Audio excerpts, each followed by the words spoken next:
Hello everyone, welcome you all in another video of Azure DevOps.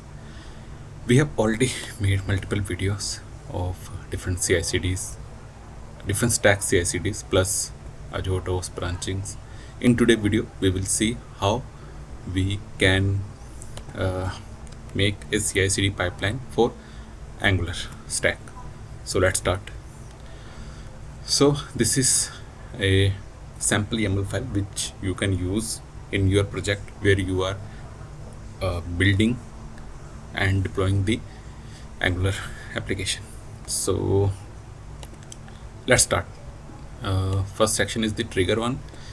It will get trigger when someone will generate or push commit to the UAT branch or raise PR to the UAT branch.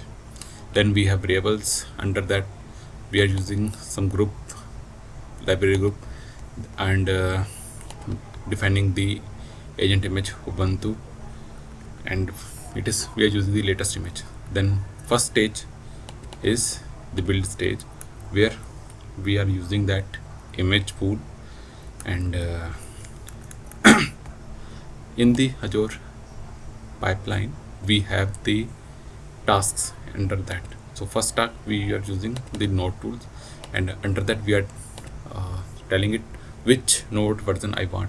So you can use or choose that version according to your requirement. Okay, that is the install node.js. Then second is the script we are using.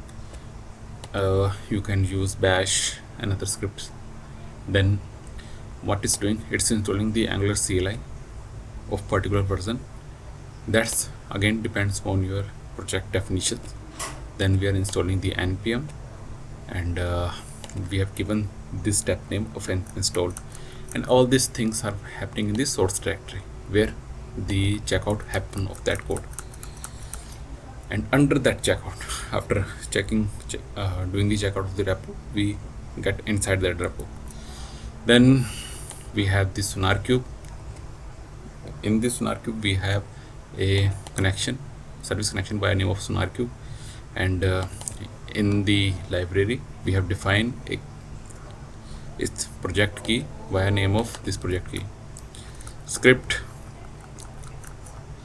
like if you are using the env is equal to prod, then this is our build command running in this script, and whenever person you must send parameter while running the pipeline, ng build -prod for your production, and ng build -configuration is equal to staging for your stage, and depending upon that. And ng build, because you have in my project I have default parameter is the UAT. So if I'm not defining the configuration, not passing the configuration, it will run in the UAT. And then we get our artifact. Then one artifact generated, we can run this analyze. One analysis is done, we can publish the report. These are the built-in tasks which we can use.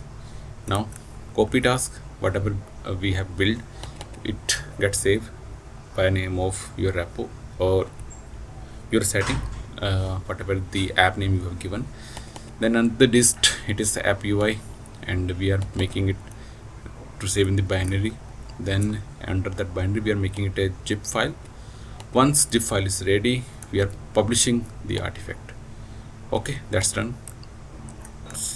After artifact is getting published, our build part is done. Then we have this CI/CD deploy part, and we have make a condition like whenever the build come from the UAT branch, then only it get proceed. Then we have a UAT RG resource group. Under that we have UAT1 web app, and the artifact which we downloaded, we will just we can say upload or deploy to the Azure Web App. Here you can see we have the particular pipeline. Sorry, we are just downloading the artifact, and then that downloading artifact we are sending it to the Azure Web App. Here it's using some variable which we have defined here, and you need a service connection up to the Azure cloud. We have defined it by using service principal. So that's all for the today video. If you have any suggestion, any particular video in the Azure DevOps, Azure or cloud, you can visit our channel for more, or just do a comment. And here is we have more videos like SIM, cloud, AKS, EKS, Helm deployments. If you have any particular requirement, you can just comment and we will make video of that.